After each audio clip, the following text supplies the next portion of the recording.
कोई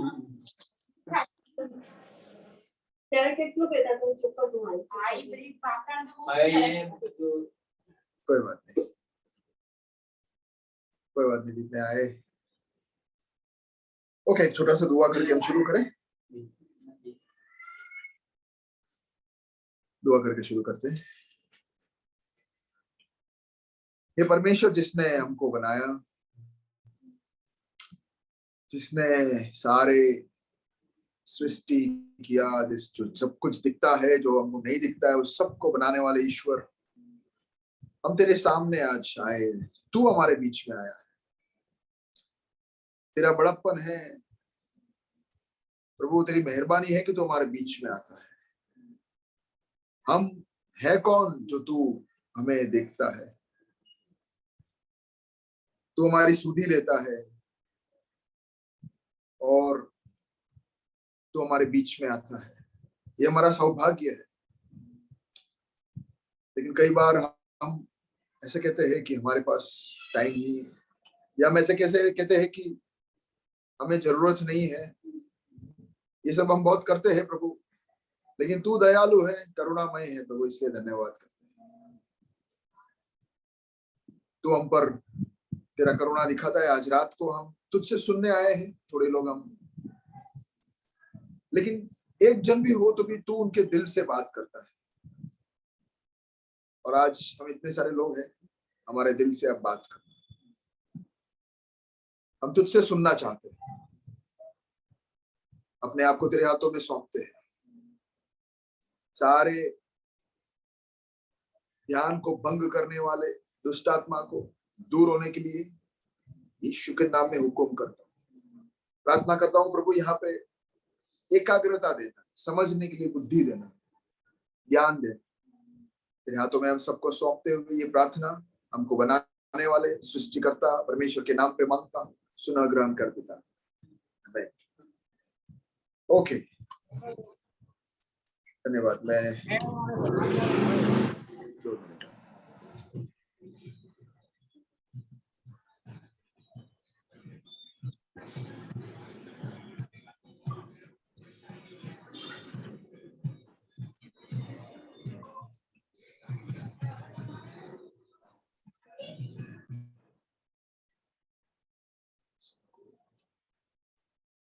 मैं आपको को होस्ट बना रहा हूँ, आपको याद है तो उनको जरा म्यूट कर देना। कर दिया, ठीक है। ओके, एक मैं थोड़ा सा पढ़ रहा हूँ, आप सुनना। ये वचन है, बाइबल में से कुछ पढ़ रहा हूँ, आप ध्यान से सुनना मैं क्या पढ़ रहा हूँ। लूका का एक अध्याय है, बाइबल में एक अध्याय है जिसका नाम है लूका। उसका 7वां अध्याय और उसके 11 से मैं पढ़ रहा हूँ, ध्यान से सुनना आप। थोड़े दिन बाद यीशु नाइन नाम के एक नगर को गया। उसके चेले और बड़ी भीड़ उसके साथ जा रही थी। जब वो नगर के फाटक के पास पहुंचा तो देखो, लोग एक मुर्दे को बाहर लिए जा रहे थे, जो अपनी मां का इकलौता पुत्र था और वो विधवा थी, और नगर के बहुत से लोग उसके साथ थे। उसे देखकर यीशु को तरस आया और उससे कहा, मत रो। तब उसने पास जाकर अर्थी को छुआ और उठाने वाले ठहर गए। तब उसने कहा, ये जवान, मैं तुझसे कहता हूं, उठ। तब वो मुर्दा उठ बैठा और बोलने लगा, और उसने उसे उसकी मां को सौंप दिया। इससे सब पर भय छा गया और वे परमेश्वर को बड़ाई करके कहने लगे, हमारे बीच में एक बड़ा भविष्यवक्ता उठा है और परमेश्वर ने अपने लोगों पर कृपा दृष्टि की है। और उसके विषय में ये वह बात सारे नगर और आसपास के सारे देश में फैल गई। हमने देखा कि यहाँ पे एक विधवा, कौन? विधवा मतलब ऑलरेडी उसका पति नहीं है, ऑलरेडी वो दर्द में है, दुख में है, उसको कोई बचाने वाला, संभालने वाला। आइए बैठिए।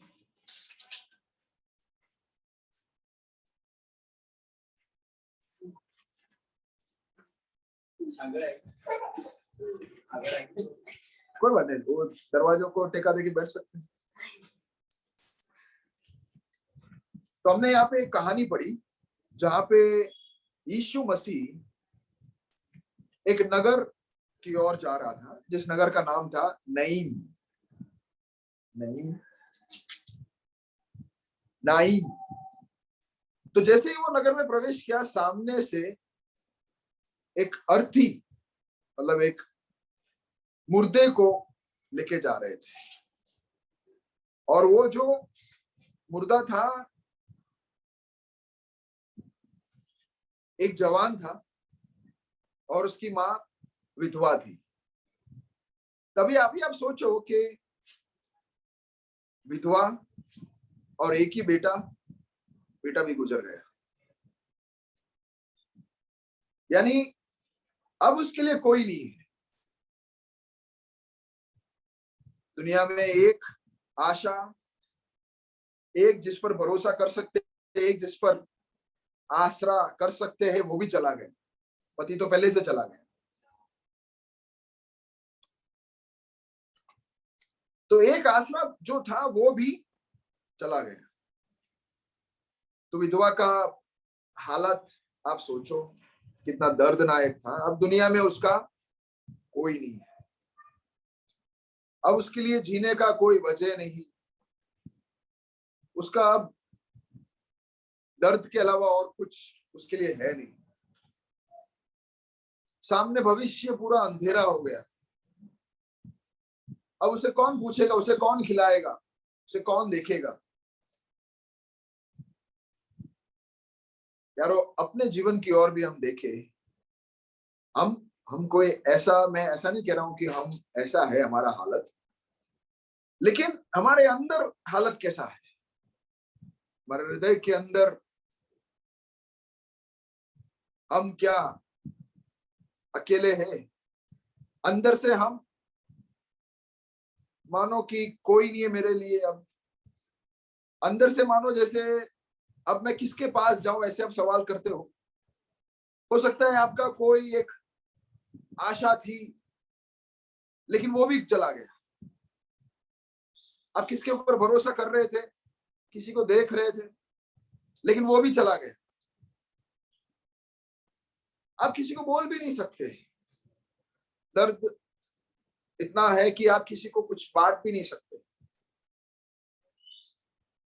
बाहर से नहीं। जैसे मैंने पिछली बार कहा, पिछली बार हमने जक्कई के बारे में देखा। वो बाहर से तो पैसा वाला था, अच्छा था, लेकिन अंदर से वो अकेला था, टूटा हुआ था। तो सबसे जरूरी बात यह है कि हमारा हृदय, हमारे अंदर हम कैसे हैं। बाहर हम कैसे भी दिखे, लेकिन अंदर से हम कैसे। आज रात को हमें देखना है कि अंदर से हमारा, देखो, इंसान केवल शरीर नहीं है। शरीर एक भाड़े का घर है। ये भाड़े का घर एक दिन हमें छोड़कर चला जाएगा। आज तक इतिहास में हम देखते आ रहे हैं, जितने भी लोगों ने जन्म लिया वो सब क्या करते हैं, एक दिन जा रहे हैं। तो हमें भी एक दिन जाना है। हमारा शरीर हमको छोड़ के एक दिन, इस शरीर को छोड़ के हमको एक दिन जाना है। तो वो क्षण का है, वो टेम्पररी है। हमारा शरीर टेम्पररी है, लेकिन अनंत रहने वाला हमारा आत्मा के बारे में नहीं। हमारा आत्मा का ये घर है। सब लोग बोलो, ये आत्मा का घर है। तो शरीर कैसा है ये मैं नहीं पूछ रहा, लेकिन हमारा अंदर का आत्मा, हमारा व्यक्तित्व कैसा है, उसको मैं पूछ रहा हूं। ये विधवा जो थी, उसका हालत बाहर से खराब हो गया क्योंकि उसका एक बेटा था, वो चला गया। लेकिन आपसे मैं सवाल करता हूं कि आपके आत्मा का हाल कैसा है?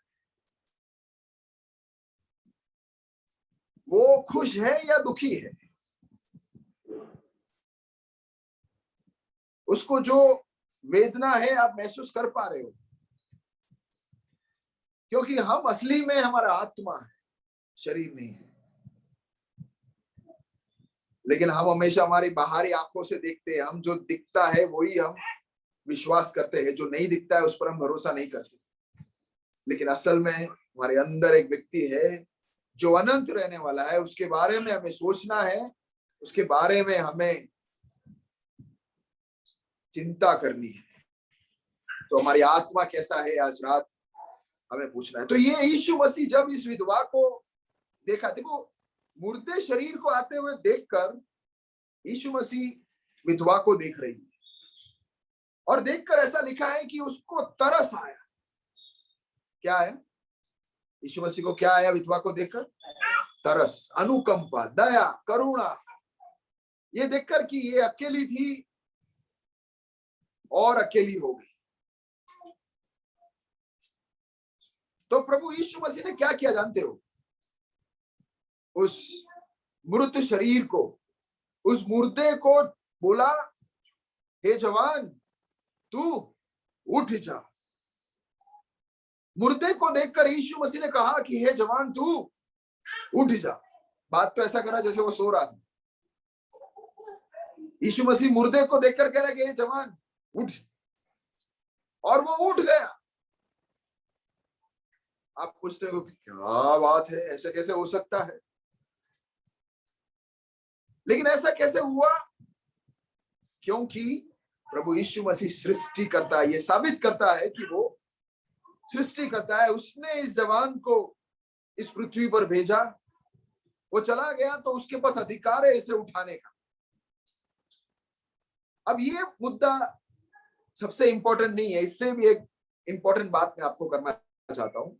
सवाल ये है कि यीशु मसीह ने उसे क्यों जिलाया, या यीशु मसीह ने वहां चमत्कार क्यों किया? एक चमत्कार किया, एक मुर्दे को जिलाया, चमत्कार। आज हम देखते नहीं है ऐसा। एक मरे हुए व्यक्ति को जिलाना मतलब एक बहुत बड़ा चमत्कार है।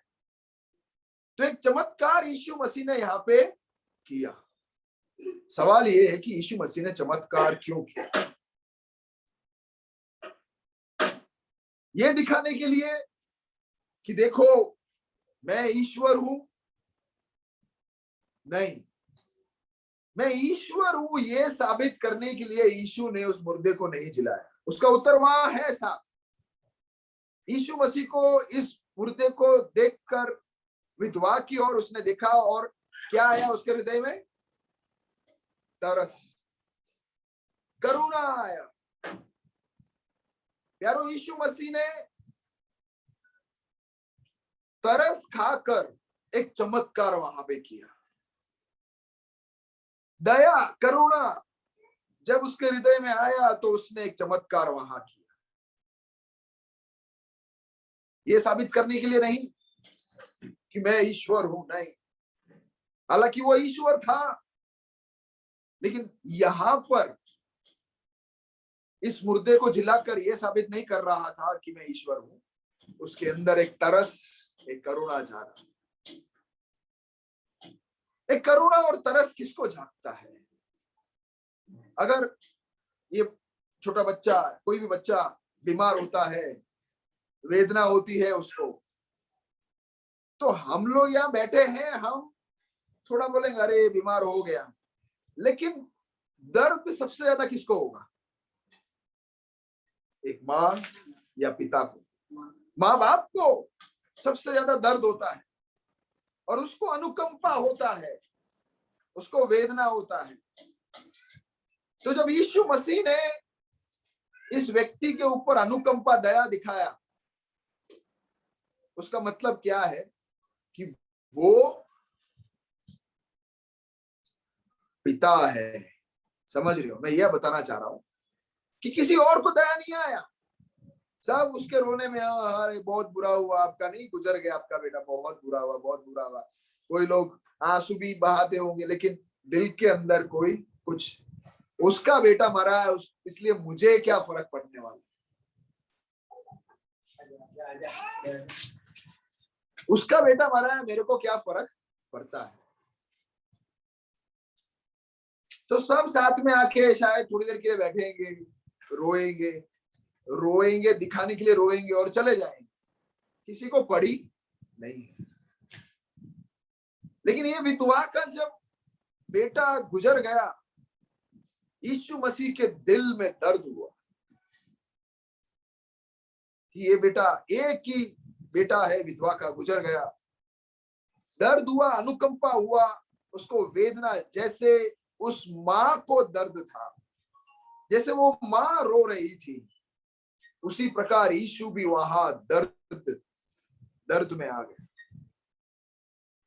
उसको भी उस मां का वेदना सहन नहीं हुआ। एक बाप की तरह वो भी वहां पे दर्द में आ गया। इसलिए उसने उस जवान को मुर्दों में से जिलाया, क्योंकि वो सृष्टि करता है। इससे यह साबित होता है कि वो अनुकंपा उसके हृदय में आया। इससे साबित होता है कि वो उसका सृष्टि करता है, वो उसका स्वर्गीय पिता है। एक पिता को ऐसा दर्द होता है, एक माँ को ऐसा दर्द होता है। बाकी लोग रोएंगे, चले जाएंगे, दूसरे दिन उनको कोई फर्क नहीं पड़ता है हमारे घर में क्या तकलीफ होती है, हमारे घर में क्या वेदना होती है। इसका असर किसी और को ज्यादा नहीं होता है। वो 2 मिनट के लिए ऐसे, अगर हम बेसनामी रखते हैं तो ऐसे बैठकर 5 मिनट के बाद चले जाते हैं, खत्म। ज्यादा कोई होता है, उनको ज्यादा दर्द होती है।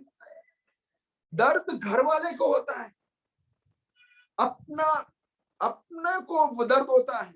अपना कोई गुजर जाता है तो हमको दर्द होता है, हमको हमारा दिल टूटता है, हमको तरस आता है, अरे ये क्या हो गया।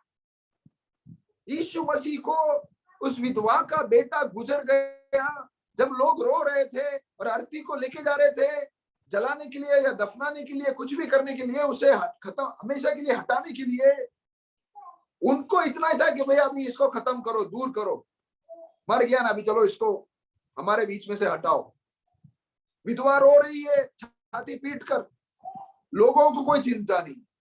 लोग बोल रहे अभी मर गया ना, चलो अभी इसको जला डालो, इसको दफना डालो, खत्म करो। लेकिन यीशु रुक गया, बोले कि नहीं, मुझे दर्द हो रहा है, मुझे तरस आ रहा है, मैं ऐसे नहीं जाने दूंगा। ये विधवा के दर्द को मैं समझ रहा हूं, आज मैं इसके दर्द में शामिल होना चाहता हूं और शामिल हुआ हूं। इसका वेदना मेरा वेदना है।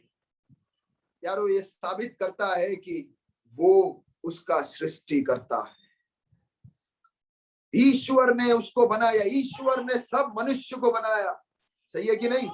ईश्वर ने जो हमको दिखता है सब कुछ ईश्वर ने बनाया, हर इंसान को ईश्वर ने बनाया है। तो इंसान का वेदना उसको भी दर्द देता है, हमारा वेदना उसको भी दर्द देता है।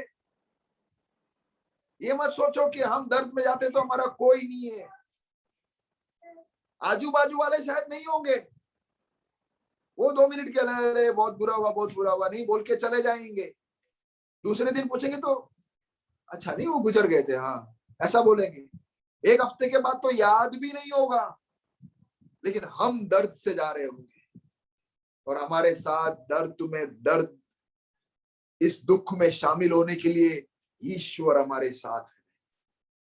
यीशु मसीह भी यहाँ पे जब उस व्यक्ति के पास उस विधवा को देखा तो उसको दर्द हुआ।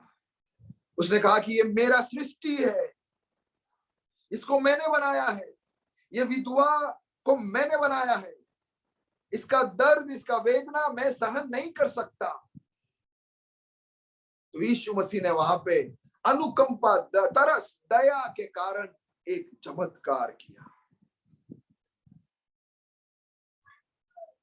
उसका दर्द वो उठा नहीं पा रहा था,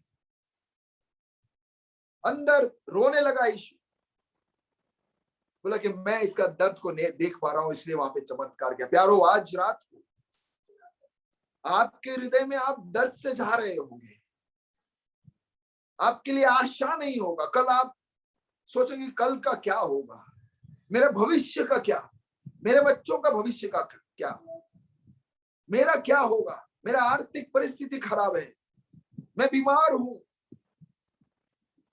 कोई आपको पूछने के लिए नहीं आएगा। आजू बाजू वाले अच्छे दोस्त थे, गप्पा मारने के लिए, बातें करने के लिए आ जाएंगे, लेकिन दर्द में कोई हमारे दर्द को दूर करने वाला कोई नहीं है, क्योंकि उतना ताकत नहीं है उनके अंदर।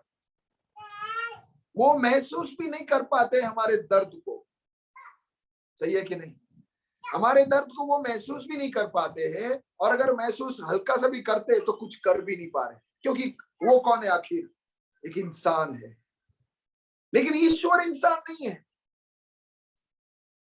अगर हम ईश्वर को हमारे जीवन में बुलाएंगे, कौन से ईश्वर को?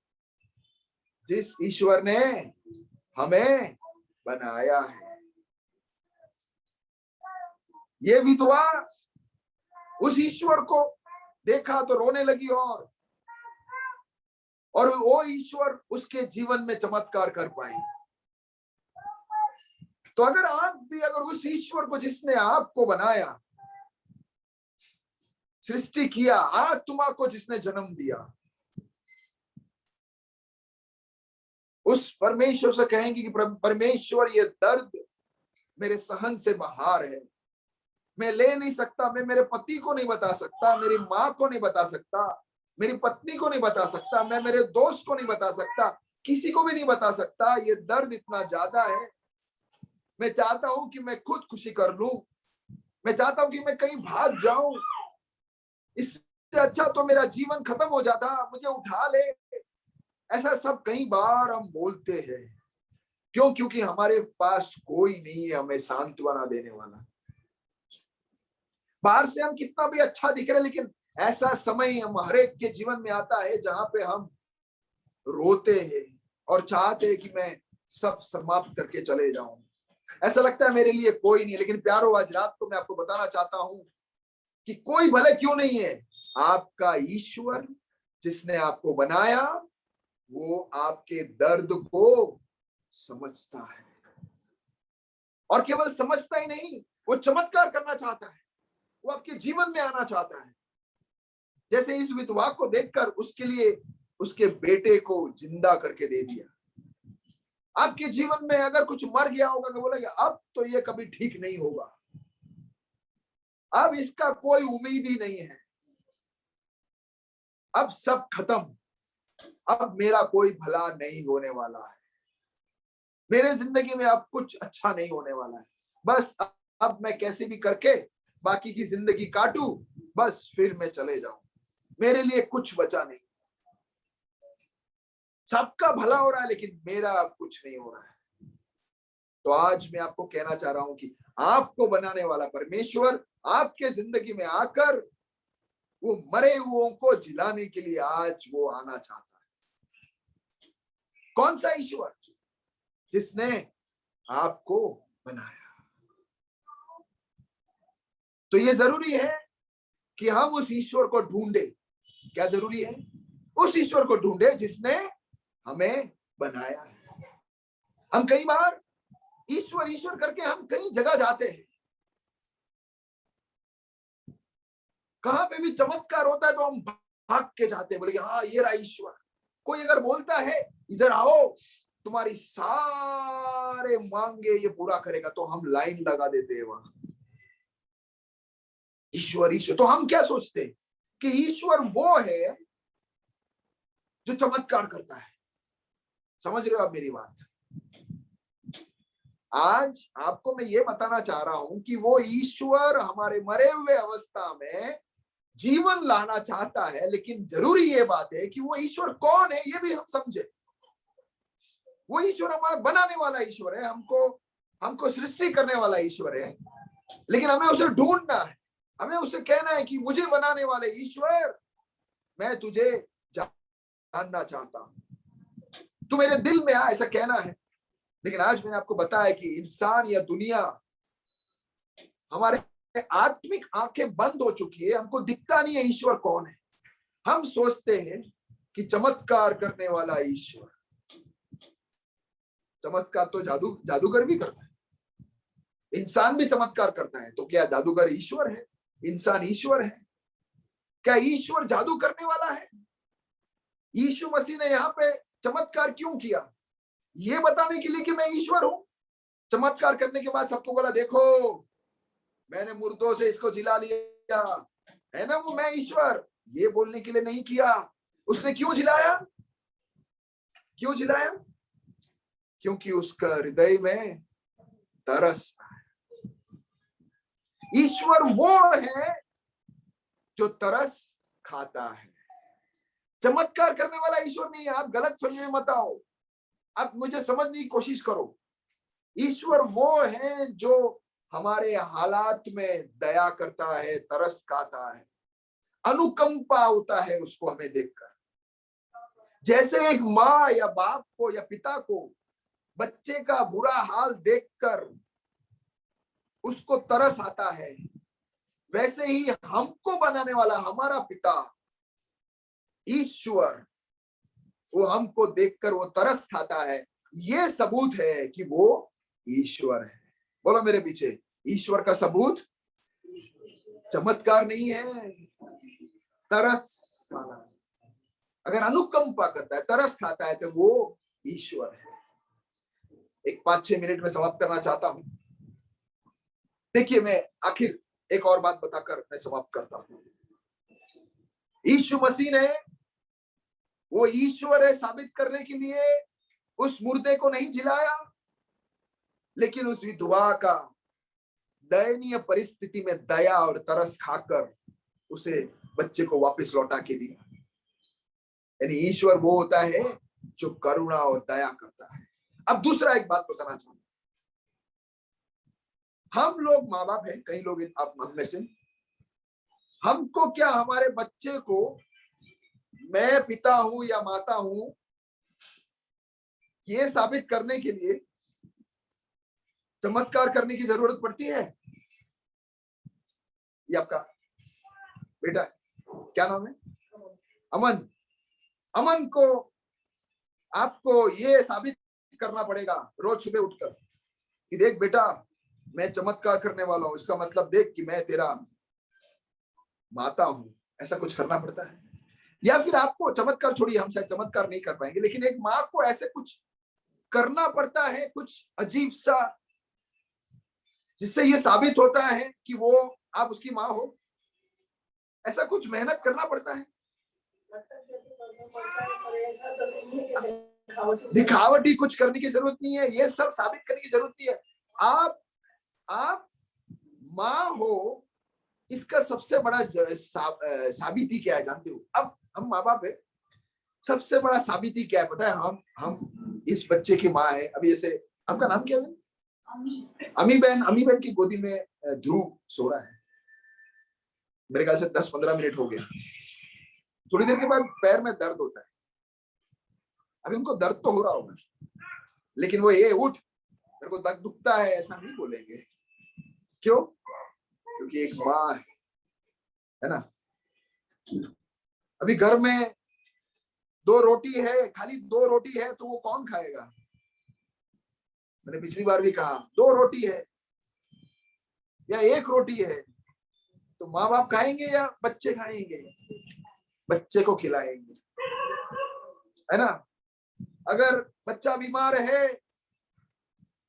तो माँ बाप बाजू के बिस्तर में आराम से खर्राटे मार के सो जाएंगे? नहीं। अपनी नींद का बलिदान करेंगे या नहीं? अपना रोटी का बलिदान करेंगे कि नहीं? अपना सुख और आराम, ये सब कुछ अपने बच्चे के लिए कौन बलिदान करता है? एक माँ बाप। तो माँ बाप है, ये साबित करने के लिए कुछ मेहनत करने की जरूरत नहीं है। ये बलिदान ही साबिती है, ये बलिदान ही सबूत है कि ये माँ बाप है। अगर अमन बीमार हो तो मैं जागरण नहीं करूंगा मैं नहीं करूंगा। नहीं, मैं गलत मत समझना, लेकिन मैं बोलूंगा अरे बुरा हुआ बीमार है, लेकिन मैं जागरण नहीं करूंगा। हॉस्पिटल के चक्कर मैं नहीं काटूंगा। माँ बाप बैठेंगे, उनका नींद उड़ जाता है, वो बलिदान देने के लिए तैयार हो जाते हैं। तो माँ बाप है, इसकी साबिती क्या है? उनका बलिदान। आप समझ रहे हो मैं क्या कहना चाह रहा हूं? एक बलिदान से ये साबित होता है कि वो माँ बाप है। चमत्कार या कुछ करके दिखाने की जरूरत नहीं। या देखो, ये देखो प्रमाण पत्र, मैं तेरा पिता हूं, तेरा माँ हूं, देख देख, ऐसा रोज सुबह सुबह बताने की जरूरत है कि देख ये सर्टिफिकेट। ऐसा कोई सर्टिफिकेट है क्या? नहीं। दुनिया में बलिदान माँ बाप अपने बच्चे के लिए ही करते हैं, और कोई नहीं करेगा। अब आप, मैं यहां समाप्त कर रहा हूं ये बताते हुए कि यीशु मसीह ने क्रूस के ऊपर एक बलिदान किया। आपने देखा है ना यीशु मसीह को क्रूस पर यूं लटकते हुए,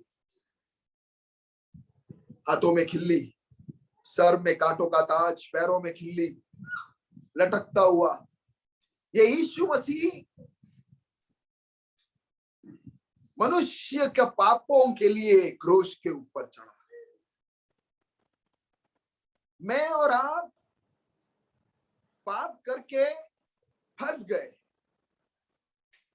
तो उस पाप का वेतन या मजदूरी या सजा मौत है। क्या है पाप का सजा? मौत। मैंने 10 वीडियो बनाए हैं, जैसे मैंने पिछली बार भी कहा, अगर आपको इंटरेस्ट है नंबर देंगे तो बात ही ना पूछना, किसी को इंटरेस्ट है नंबर आप मुझे उनका मुझे दे देना, मैं सारे के सारे 10 वीडियो में भेज दूंगा। आप सुनना कि मैंने कहा था कि मौत का मतलब क्या है। मौत का मतलब, जिस परमेश्वर ने हमें बनाया उस परमेश्वर से हम अनंतता के लिए अलग हो जाएंगे, जीवन से अलग हो जाएंगे, आनंद से अलग हो जाएंगे, शांति से अलग हो जाएंगे हमेशा के लिए। यानी जीवन से अलग यानी हमेशा के लिए दर्द, आनंद से अलग यानी हमेशा के लिए वेदना, खुशी से अलग यानी हमेशा के लिए नाराजगी, तकलीफ, वेदना। परमेश्वर से हमेशा के लिए अलग होना, ये है मौत। तो हमने पाप किया तो ये पवित्र परमेश्वर से अलग हो गए, ये है सजा। तो ये सजा को हमें मिलने के जगह पे मुझे और आपको ये सजा मिलनी थी। ये सजा किसने उठाया? यीशु मसीह ने उठाया। अब ये साबित करता है कि ये ईश्वर है। क्यों? अगर मान लो कि हम लोग यूं जू में या प्राणी संग्रहालय में गए जानवर को देखने, तो एक जंगली जानवर पता नहीं कैसे उसके पिंजरे से बाहर आ गया और हमारे बच्चे को पकड़ लिया, तो बाकी सब लोग क्या करेंगे? बाकी पब्लिक क्या करेगी? आप जवाब दो, क्या करेंगे वो? हाँ हाँ, ले जाने दो यार, मैं क्या करूं? जंगली जानवर है, मैं कहीं बीच में जाऊं तो वो मुझे फाड़ डालेगा, मैं क्या करूं? या ज्यादा से ज्यादा चिल्लाएंगे या अधिकारियों को बुलाएंगे, लकड़ी लेके आएंगे, या तो कई लोग तो भाग जाएंगे या दो दूर दूर दूर से चिल्लाएंगे, लेकिन एक जन उस जानवर के तरफ भागेगा। वो कौन हो सकता है? उस बच्चे का माँ बाप। वो ये नहीं सोचेगा कि ये जानवर मुझे फाड़ डालेगा कि नहीं, वो ये नहीं सोचेगा कि मुझे मार डालेगा ये जानवर। उसके दिमाग में क्या है? एक ही चीज, मेरा बच्चा। मैं मर जाऊं तो भी मेरे बच्चे को इस जानवर से मुझे छुड़ाना है। ये दुनिया बोलेगी बेवकूफी या कुछ भी, लेकिन जब दुनिया दूसरी तरफ भागेगी तो ये पिता जानवर के तरफ भागता है और जानवर के साथ लड़ाई कर कर उस बच्चे को बचाएगा, कोशिश करेगा। प्यारो, हम पाप में मर रहे थे, पाप ने हमें दबोच लिया था और पाप की वजह से हम अनंत काल परमेश्वर से दूर, यानी मौत था हमारे ऊपर। तब यीशु मसीह स्वर्ग से इस पृथ्वी पर आया, आज से 2000 साल पहले। ईसाई धर्म स्थापन करने के लिए नहीं। ईसाई धर्म कभी यीशु मसीह ने स्थापित किया ही नहीं, ये झूठ है। ईसाई धर्म का स्थापक नहीं है यीशु मसीह, क्योंकि धर्म तो कभी यीशु ने बनाया ही नहीं। ईश्वर कभी धर्म बनाता है क्या? नहीं। यीशु मसीह तो इसलिए आया, वो बच्चे को जंगली जानवर ने पकड़ लिया उसमें से छुड़ाने के लिए। हम और आपको इंसान पाप रूपी जंगली जानवर ने दबोच लिया था। देखिए ना, हम ना चाहते हुए पाप करते रहते हैं। हमारे हाथों से, पैरों से, व्यवहार से, बोली से, आंखों से, कम कम सोच में तो हम पाप कर ही देते हैं। अरे किसी के लिए ईर्ष्या दिखा दी, वो भी तो पाप है। किसी के लिए थोड़ा सा कड़वाहट दिखा दी, वो भी तो पाप है। किसी को हम नफरत करते, वो भी तो पाप है। तो ये पाप से हम कोई दूर है क्या? नहीं। हम सब इस पाप के अंदर फंसे हुए हैं। तो ये फंसे हुए हालत से बचाने के लिए कौन आया? यीशु मसीह आया। बोलिए मेरे पीछे, यीशु मसीह इंसान को पाप से बचाने के लिए आया, धर्म स्थापन करने के लिए नहीं। हम सब फंसे हुए थे, उसमें से छुड़ाने के लिए यीशु मसीह आया। देखो, क्रूस के ऊपर वो इंसान बनकर जान दिया। अगर वो चाहता था तो वो चमत्कार कर सकता था कि नहीं? कर सकता था, चमत्कार कर सकता था। लेकिन उसने चमत्कार नहीं किया क्रूस के ऊपर। वो चाहता तो वो क्रूस के ऊपर से बाहर नहीं निकल सकता था क्या? वो तो ईश्वर था, वो ये खिले निकाल कर बाहर नहीं निकल सकता है। उसको मारने आने वाले लोगों को वो सब मर जाओ ऐसे बोले तो मर नहीं जाएंगे। यूं चुटकी बजाकर क्या वो चमत्कार नहीं कर सकता था? कर सकता था, लेकिन उसने चमत्कार नहीं किया। क्यों? अपने लिए उसने चमत्कार नहीं किया, क्योंकि वो मेरे और आपके लिए सजा भुगत रहा था।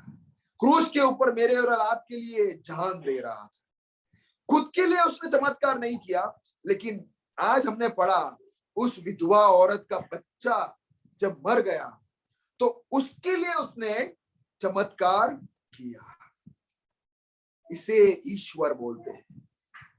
ये साबित नहीं किया उसने वहां पे कि देख मैंने ये मुर्दे को जिला दिया, मैं ईश्वर हूं, नहीं। लेकिन उसने क्रूस के ऊपर अपना जान देकर साबित कर दिया कि मैं ईश्वर हूं। क्योंकि अपने लिए कौन जान देता है? एक बच्चे के लिए कौन जान देगा?